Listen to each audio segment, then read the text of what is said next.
وہ ظاہر کرتا ہے کہ وہ کوئی واقعی فائنل راؤنڈ کھیلنے کی تیاری کر رہے ہیں۔ اور پھر عمران خان بار بار یہ کہہ رہے ہیں کہ یہ ان کا آخری دھرنا ہے اور آخری جلسہ ہے، اس کے بعد حکومت کے خلاف کوئی دھرنا اور کوئی جلسہ نہیں ہوگا۔ تو اس کا مطلب ہے تو گیم پلان تو عمران خان کے ذہن موجود ہے کہ وہ اس کو کہاں لے کے جانا چاہتے ہیں۔ عمران خان صاحب تو فائنل موڈ میں ہیں۔ دوسرا آپ جی بات میں کریں۔ کہہ رہا تھا، میں کہہ رہا تھا کہ دوسرا مسئلہ یہ ہے کہ حکومت کے اندر بھی دو رائے پائی جا رہی ہیں۔ ایک رائے یہ پائی جا رہی ہے کہ کیا عمران خان کو فری ہینڈ دیا جائے یا نہ دیا جائے، اور دوسری رائے یہ ہے کہ جی عمران خان کو فری ہینڈ دینے کی بجائے ان کو انتظامی طاقت سے روکا جائے اور 2 نومبر سے پہلے کچھ لوگوں کو گھروں میں نظر بند کر دیا جائے، زرعی سطح پر گرفتاریاں وغیرہ کی جائیں۔ تو اب یہ دیکھنا ہوگا کہ حکومت ایسی کون سی سیاسی حکمت عملی اختیار کرتی ہے یا انتظامی طاقت استعمال کرتی ہے۔ تو ایک مسئلہ جو ہے وہ عمران خان ورسز نواز شریف کے درمیان نظر آ رہا ہے، اور دوسرا بڑا مسئلہ جو ہم دیکھ رہے ہیں قومی سیاست میں وہ آرمی چیف کی تقرری کے حوالے سے ہے۔ اس میں بھی لگتا یہ ہے کہ حکومت کے درمیان اور فوج کے درمیان کچھ معاملات کے اوپر جو ہے تحفظات پائے جاتے ہیں آرمی چیف کی تقرری کے اوپر۔ اور آپ دیکھیے کہ ابھی تک آرمی چیف کے نام کا بھی اناؤنسمنٹ نہیں ہوا ہے، جو ظاہر کرتا ہے کہ اس میں ابھی کافی معاملات زیر غور ہیں۔ کچھ ابھی یہ بھی معلوم نہیں ہو پا رہا کہ جی کیا آرمی چیف کو ایکسٹینشن دی جا رہی نہیں دی جا رہی، کیونکہ یہ بحث بھی موجود ہے کہ شاید ان کو ایکسٹینشن دی جائے۔ تو اس لیے لگتا ہے کہ ایک دباؤ کی کیفیت میں تو اس وقت حکومت نظر آتی ہے۔ اور یہ جو بار بار نواز شریف صاحب کہہ رہے ہیں کہ ڈگڈگی بجانے والے جو ہیں، تو اس کا مطلب یہ ہے کہ وہ سمجھتے ہیں کہ کچھ قوتیں ہیں جو عمران خان کے پیچھے کھڑی ہوئی ہیں اور عمران خان کو پش کر رہی ہیں حکومت کے خلاف یا حکومت کو دباؤ میں لانا چاہتی ہیں۔ تو اس لحاظ سے دیکھنا یہ ہوگا کہ بظاہر تو ہمیں لگتا ہے کہ حکومت دباؤ میں ہے، لیکن کس انداز سے حکومت اس دباؤ سے باہر نکل سکے گی، ایک بات۔ اور دوسری بات یہ کہ عمران خان ایسے کون سے کارڈ کھیلتے ہیں جو ریڈ لائن کو کراس کریں گے، کیونکہ اگر اس میں سے وائلنس نکل کے آتا ہے اس 2 نومبر کے شو سے، تو پھر وہ میں سمجھتا ہوں کہ وہ حکومت کے حق میں نہیں ہوگا اور ایک نئی مشکل پیدا ہو جائے گی حکومت کو اس کو ڈیل کرنے کے لیے۔ کیونکہ ماضی میں آپ کو معلوم ہے کہ پہلے ہی 14 افراد کا جو قتل لاہور میں ہوا تھا، اس کی وجہ سے بھی حکومت کو کافی دباؤ کا سامنا کرنا پڑتا ہے۔ تو بظاہر اور لگتا یہ ہے کہ سارے معاملے میں پالیٹکس جو ہے وہ جنرل راحیل شریف، نواز شریف اور عمران خان کے درمیان آ کر کھڑی ہو گئی ہے، اور پیپلز پارٹی اور باقی جماعتیں جو ہیں وہ صرف ابھی تیل دیکھو اور تیل دیکھو والی پوزیشن کے اوپر کھڑی ہوئی نظر آ رہی ہیں۔ اچھا، آپ کے خیال میں لاسٹ ٹائم جب عمران صاحب گئے تھے اسلام آباد تو اس وقت بڑے جوش و خروش سے گئے تھے، اور اس وقت اس کو ایک بہت بڑا ہارڈ کور قسم کی سپورٹ تھی، کیونکہ ہارڈ کور قسم کے ورکرز تھے پاکستان عوامی تحریک کے طاہر القادری صاحب کے۔ اس مرتبہ وہ بھی ان سے نہیں مل رہے، تو عمران خان کے بارے میں تو عام تاثر ہم نے جو دیکھا ہے لاسٹ ٹائم کہ ان کے لوگ آتے تھے شام کو میوزک پہ بھنگڑے ڈال کے وہ چلے جاتے تھے، تو اس طرح دھرنا تو نہیں ہوتا تھا۔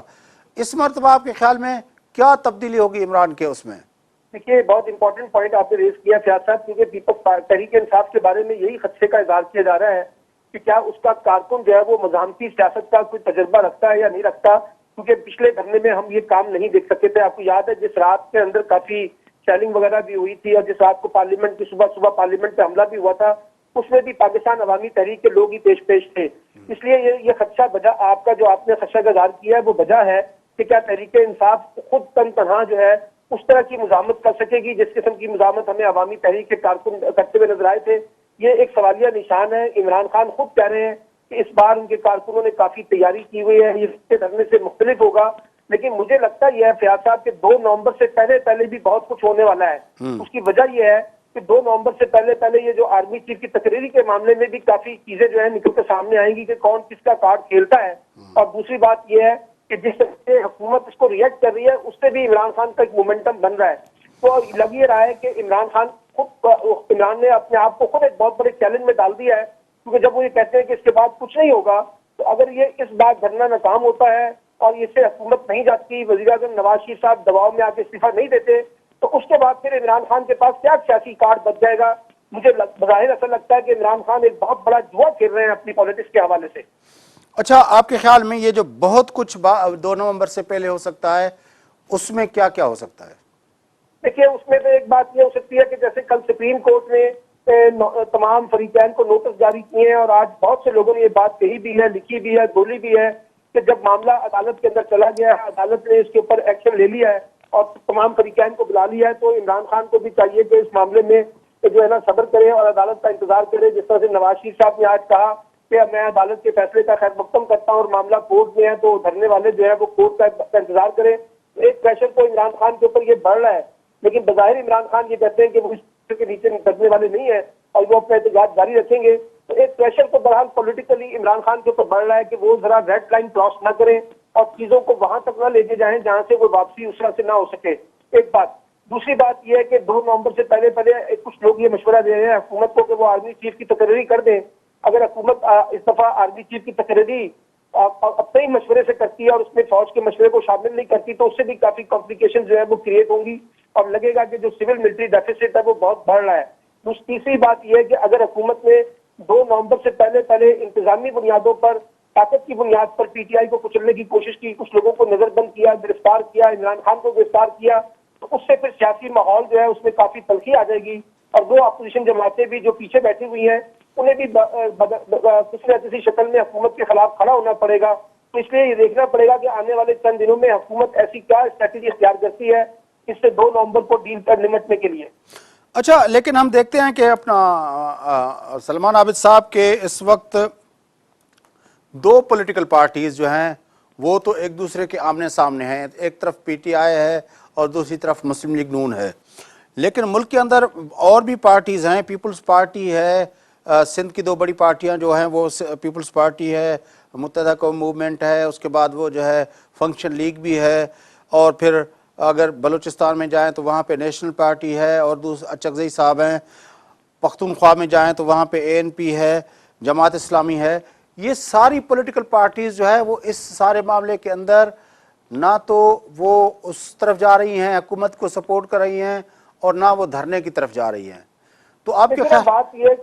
بات یہ کہ یہ تمام سیاسی جماعتیں جن کے آپ نے نام لیے ہیں یہ تو بنیادی طور پر اس بات پہ متفق ہو چکی ہیں کہ 2018 کے انتخابات کے فیصلہ ہو جائے گا کہ نواز شریف صاحب کے ووٹ ملتے ہیں یا نہیں ملتے ہیں، اور زیادہ تر جماعتیں پسند بھی کرنا چاہیے اور 2018 کے انتخابات تک انتظار کرنا چاہیے. Even including Pakistan Peoples Party بھی اگرچہ اس نے اعلان کیا کہ 30 دسمبر کے بعد اگر حکومت نے ان کے مطالبات نہ مانے تو وہ لانگ مارچ کریں گے، لیکن بظاہر لگتا ہے کہ کوئی لانگ مارچ نہیں کریں گے. یہ ساری سیاسی جماعتیں جن کا آپ نام لے رہے ہیں وہ تو ایک کمپرومائز بیس پالیٹکس کے ساتھ جڑ کر اب 2018 کے انتخابات کی طرف جا رہی ہیں. جبکہ عمران خان کی اسٹریٹجی ذرا ان تمام جماعتوں سے مختلف ہے اور عمران خان سمجھتے ہیں کہ 2018 کے انتخابات میں جانے سے پہلے ان کو ایک فیئر گراؤنڈ چاہیے اور وہ سمجھتے ہیں کہ نواز شریف کی موجودگی میں شاید انہیں پنجاب میں وہ فیئر گراؤنڈ نہ مل سکے، کیونکہ وہ بار بار کہتے ہیں کہ نواز شریف صاحب نے اداروں کے اوپر کیپچر کیا ہوا ہے، قبضہ کیا ہوا ہے، جس سے یہاں شفاف انتخابات ممکن نہیں ہے. اس لیے مجھے لگتا ہے کہ عمران خان کی اسٹریٹجی یہ ہے کہ 2018 کے انتخابات سے پہلے شریف کو بہت زیادہ ڈیمیج کیا جائے، اگر حکومت سے نہیں بھی نکلتے ہیں تو ان کو مورلی اور پولیٹیکلی ڈیمیج کر دیا جائے. اس لیے باقی جماعتیں تو اپنی اپنی سیاست کر رہی ہیں، وہ اس نہج پہ نہیں پہنچی جس نہج پہ پاکستان تحریک انصاف آپ کو کھڑی ہوئی نظر آتی ہے. اچھا، آپ کیا سمجھتے ہیں کہ اب پنجاب کے اندر 2 ہی پولیٹیکل فورسز ہیں، ایک نون لیگ اور ایک پی ٹی آئی، نہ وہاں پہ پیپلز پارٹی اب کوئی اپنا رول پلے کر سکتی ہے، نہ آپ دیکھ رہے ہیں کہ کوئی چودھری برادران کا جو نیٹ ورک تھا کیو لیگ کے فارم میں نہ وہ ریوائیو کر سکتا ہے، کچھ چیز آپ کو نظر نہیں آ رہی؟ نہیں، ابھی تو دیکھیے آج جس وقت میں آپ کے ساتھ بات کر رہا ہوں تو مجھے لگتا ہے کہ پنجاب کا سیاسی منظرنامہ جو ہے، جو ایک زمانے میں آپ کو یاد ہوگا کہ اینٹی پیپلز پارٹی اور پرو پیپلز پارٹی ہوتا تھا. ایک طرف نواز شریف ہوتے تھے جو اینٹی پیپلز پارٹی کو لیڈ کرتے تھے اور پرو پیپلز پارٹی کو بے نظیر بھٹو صاحبہ لیڈ کرتی تھی، جو ذوالفقار علی بھٹو صاحب پہلے لیڈ کرتے تھے. اب صورتحال یہ ہے کہ جو اینٹی نواز شریف الائنس ہے یا جو اینٹی نواز شریف سیاست ہے وہ لیڈ کر رہے ہیں عمران خان، اور جو پرو نواز شریف سیاست ہے اس کو لیڈ کر رہے ہیں نواز شریف. تو پنجاب کی جو انتخابی سیاست ہے، الیکٹوریل سیاست ہے، اس کے اوپر تو اب لگتا ہے 1-to-1 مقابلہ ہے پی ٹی آئی ورسز جو ہے نا پی ایم ایل این کا. باقی جماعتیں بھی اپنا وجود تو رکھتی ہیں لیکن اب وہ جو ہے اس طرح کی طاقت کی پوزیشن پہ مجھے نظر نہیں آ رہی جس طرح کی طاقت کی پوزیشن پہ اس وقت پی ایم ایل این کے مقابلے میں پی ٹی آئی نظر آتی ہے. لیکن سلمان عابد صاحب، آپ کو یاد ہوگا کہ آپ میرے پروگراموں میں اکثر یہ کہتے رہے ہیں کہ بلاول صاحب کے لیے پنجاب جو ہے وہ اس کے لیے گراؤنڈ بنا ہے، اگر وہ چاہیں تو وہ اویل کر سکتے ہیں.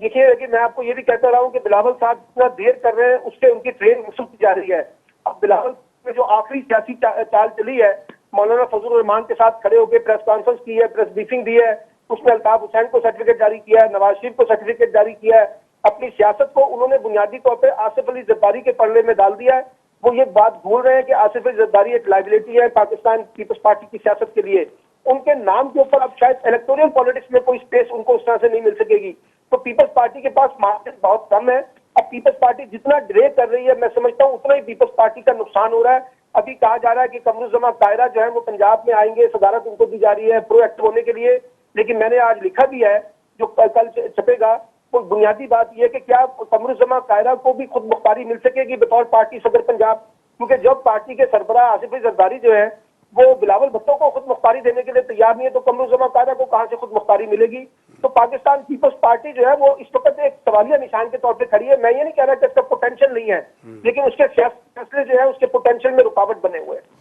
اچھا, آپ کیا سمجھتے ہیں کہ اگر یہ سیٹ بیک جس طرح آپ کہہ رہے ہیں عمران خان کو آ گیا, جو عمران خان آپ کے بقول بہت بڑا رسک لے رہے ہیں, بڑا جوا کھیل رہے ہیں, تو اس کے بعد کیا ہوگا کہ یہ جو پنجاب ہے وہ پورے کا پورا جو ہے وہ نون لیگ کے حق میں چلا جائے گا, یا پھر وہ ایک اسپیس بنے گا جس کو اگر بلاول بھٹو زرداری صاحب یا کوئی اور پارٹی چاہے تو اویل کر سکے گی؟ دیکھیے, نون لیگ اس وقت پنجاب کی سیاست میں ایک سیاسی حقیقت ہے, اس کو اس طرح سے نظر انداز نہیں کرنا چاہیے. اور اگر اب یہ نواز شریف صاحب اس راؤنڈ کے اندر اگر ان کو کوئی بڑا نقصان نہیں ہوتا اور معاملات 2018 کے انتخابات کی طرف جاتے ہیں, تو میں بہت سے پیپلز پارٹی کے دوستوں سے بھی بات کر چکا ہوں جو یہ سمجھتے ہیں کہ پھر 2018 کے انتخابات میں ایک بڑے واضح مارجن کے ساتھ نواز شریف کو ووٹ آؤٹ کرنا جو ہے وہ کافی مشکل ہو جائے گا. بڑی مہربانی سلمان عابد صاحب, آپ نے ہمیں جوائن کیا. ناظرین, سلمان عابد صاحب لاہور مسن گڈوہا جنگ جو میدان یقینی طور تے پنجاب ہے جتے P T I Pakistan Muslim League N بئی تیاریوں کن پیا. گزرل بھیرے اساں ڈٹھو ہوسوں